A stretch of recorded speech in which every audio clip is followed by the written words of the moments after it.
Did you know that the Roman Empire is still standing? Well, parts of it are anyway. From the ruins of the Colosseum to the Pantheon and the aqueducts that once supplied water to the entire city, all these incredible structures were once part of the greatest city in the ancient world, ancient Rome. But have you ever wondered how this magnificent city came to be? Well, today we re-going back in time to explore the history of ancient Rome from its humble beginnings as a small village to its rise as an empire that would change the world forever. So sit back, grab your popcorn, and get ready for a whirlwind tour through ancient Rome. The legend of Romulus and Remus. According to legend, the story of ancient Rome began with two twin brothers named Romulus and Remus. The boys were the sons of Mars, the god of war, and a human princess named Rhea Silvia. But their father was a bit of a deadbeat dad and left the job of raising his sons to their grandfather, King Numida of Alba Longa. Now, you might be wondering why a king would need his brother to raise his own children, but the reason is pretty messed up. You see, Numitor's brother, Amulius, had forced him to give up the throne, and had also decreed that any sons born to Rhea Silvia would be killed at birth. This was because Amulius was worried that the twins would one day take the throne from him. So on the night the boys were born, Amulius's soldiers showed up to kill them. But luckily, their mother, Rhea Silvia, was saved by a she-wolf, who took the twins into the woods to be raised as her own. The she-wolf was later joined by a shepherd named Faustulus, and his wife, Acca Laurentia, who took the boys in and raised them as their own. The twins grew up unaware that they were actually royal, and they ended up killing a bunch of robbers during a fight over a water pipe. And when news of their heroic deed reached King Numitor, he revealed to them that they were actually his sons, and the rightful heirs to the throne of Alba Longa.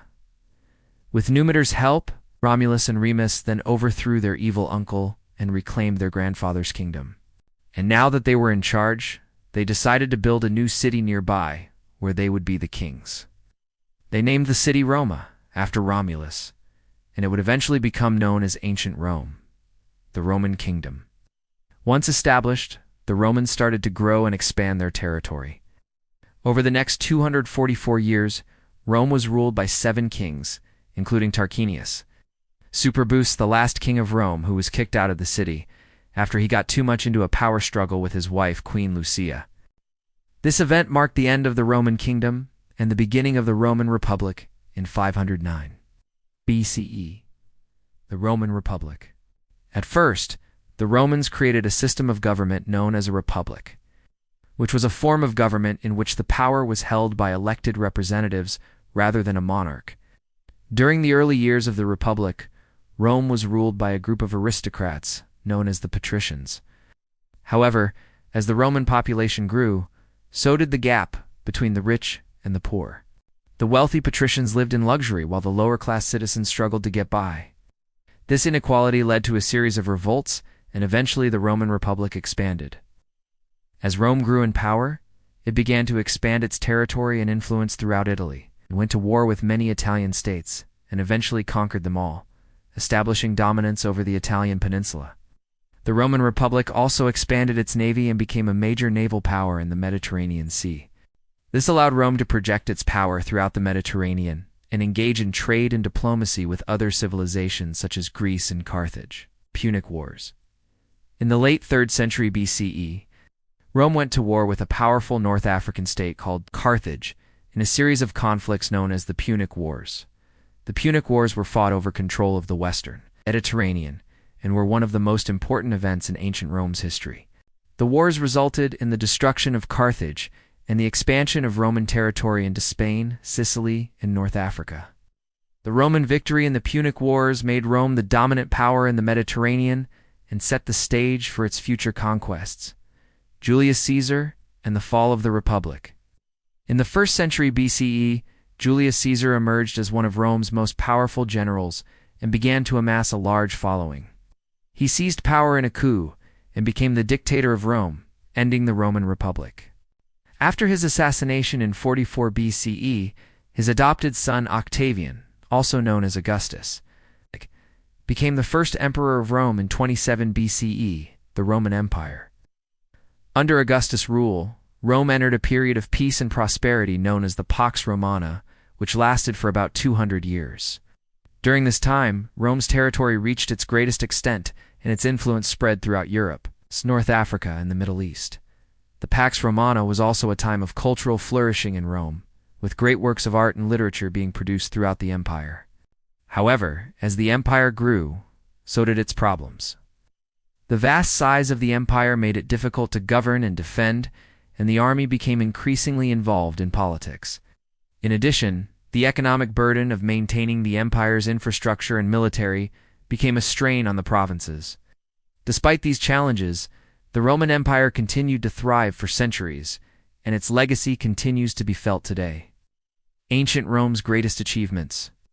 Now that you know the history of ancient Rome, let's take a look at some of its greatest achievements. The Roman roads. One of the most important achievements of ancient Rome was its road system. The Romans built over 400,000 miles of roads throughout their empire, which allowed for the quick and efficient movement of troops and goods. The roads were also important for communication and helped to unify the vast Roman Empire. Aqueducts. Another impressive feat of engineering was the Roman aqueducts, which were a system of pipes and channels that brought water into the city of Rome from distant sources. The aqueducts provided the citizens of Rome with clean drinking water and were also used for public baths and fountains. The Roman sewer system. The Romans also developed an advanced sewer system to carry away waste and sewage from the city. The sewers helped to keep Rome clean and prevent the spread of disease. Colosseum. The Colosseum was an enormous amphitheater that was used for gladiatorial combats, animal hunts, and public executions. It was also used for theatrical performances and other public events.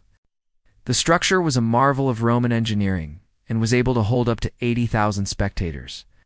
Roman law. The Romans developed a sophisticated legal system that was based on the concept of natural law. Roman law was influential in the development of law in Europe and other parts of the world. Latin language.